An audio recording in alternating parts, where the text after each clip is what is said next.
The opposition leader gave a pre-budget address today, signalling some of his key priorities. One of them is social housing. The Morrison government saying that the states should in fact be borrowing more and focusing on this issue. Why the feds, not the states, in your view? Well, it should be both, and the states are. I think the states have borrowed an extra $1 billion to build more social housing in the last 6 months, and they're doing it for the same reason we're arguing the Commonwealth should do it, and that's to keep tradies working. This is an industry, the housing construction industry, that employs about 1 million people, a lot of them tradies, and all of the evidence is that the industry is shrinking fast.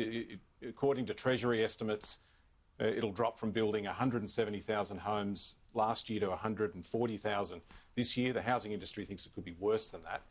Now, if you build fewer homes, then fewer tradies have jobs.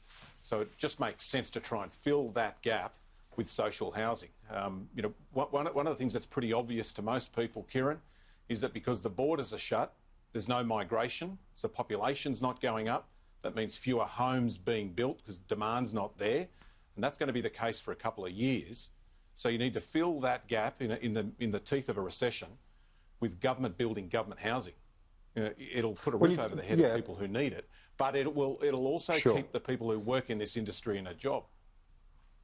But when you look at the expenditure already in the face of this recession, as a percentage of GDP, you're talking upwards of 15% already spent in terms of stimulus from the federal government. The states are 2-3% of GSP, or gross state product. They've got a bit more room to move, haven't they, in terms of expenditure? Shouldn't they be driving this? I'd like to see the states put more into social housing as well. But the Commonwealth have pretty much flagged in the budget they're going to put billions of dollars into infrastructure. So, the question we should ask ourselves is, where do you get the biggest bang for your buck? There was a report I saw yesterday, 49 economists were asked, if you're spending money in the budget to get people working and get the economy revved up again, what's your top priority? And they said social housing. There's a reason for that, because for every dollar you spend on building a house, you create $3 flushed around the economy. So it makes a hell of a lot of sense to put money into building houses. And if private demand's down, then you pick up the slack in public demand. There's a lot of damaged, worn out, mould-ridden social housing premises around the country that need work. You could get in there quick. The states have got a list. I've seen plenty of them myself. If government offices were as in bad shape as some of the government-owned homes around the country, they'd be fixed in an instant.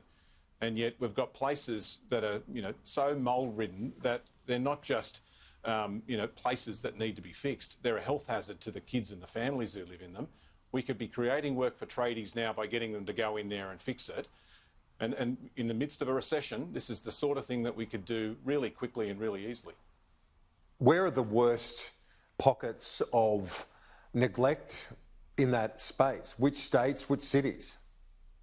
It's right across the country. There's not one part of the country, city or the bush, not one electorate that doesn't have a long waiting list of people needing to get into social housing, or a lot of properties that desperately need work. I was in one in Riverwood in Sydney 2 weeks ago. The place is riddled with mould. I opened up the wardrobe. It was just black with mould. The clothes all had to get thrown out because the mould was growing on them. There's 3 little kids, one 4-year-old, one 3-year-old, and one less than 12 months who sleep in that bedroom. You can just imagine what's growing in their lungs. This is why I say it's a bloody health hazard. And there's tradies there that are running out of work. The Department of Housing in New South Wales says they can't fix it for another 3 years. We could get cracking now, fix all of these sorts of problems that we know exist. And as I said, if it was a government office, it'd be fixed tomorrow, but it's government housing, so it has to wait 3 years. You've got a shortage of work for tradies. Makes sense to get the federal government and the state governments bang their heads together and get this work done quicker and keep people in work rather than just building a longer line out the front of Centrelink. Do you think the government will extend the home builder grant scheme? It's currently scheduled to applications close December 31st. Will they extend it? Is it working? I think they'll have to. They'll probably extend it and say because it's been a raving success.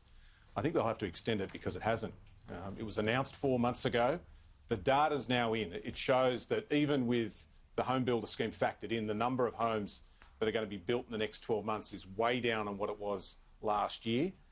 We got data out today that showed us that, again, the number of apartments that have been approved is down by double digits. The Housing Industry Association forecasts that in the next 12 months, the number of apartments built is going to drop by about 40%, you know, and even bigger in places like Sydney and in Melbourne. So the scheme is not doing enough to keep the industry going at the rate it was last year. If they try and fix it, that's good. You know, let me give you another example, Kieran. You've got to sign an application form by the 31st of December at the moment to qualify for the 25 grand. That basically rules out most of the 3,000 families who had their homes burnt down in the bushfires because they can't get their planning approvals done and their insurance processes done in time. So I hope they extend it, but that alone is not going to be enough to get us back up to that 170,000 homes a year. And that's why I say build more social housing. But I've got to tell you, mate, it's not just the Labor Party. You've got the Master Builders Association, you've got the HIA, you've got the Property Council, all arguing that we should build social housing as well. They're not affiliated to the Labor Party. They're not raving socialists. They're not saying this because they think it's going to build a fairer society. They're saying this because it's going to keep their members working. That's why the government should listen to them, if not me, and put more money into social housing in the budget.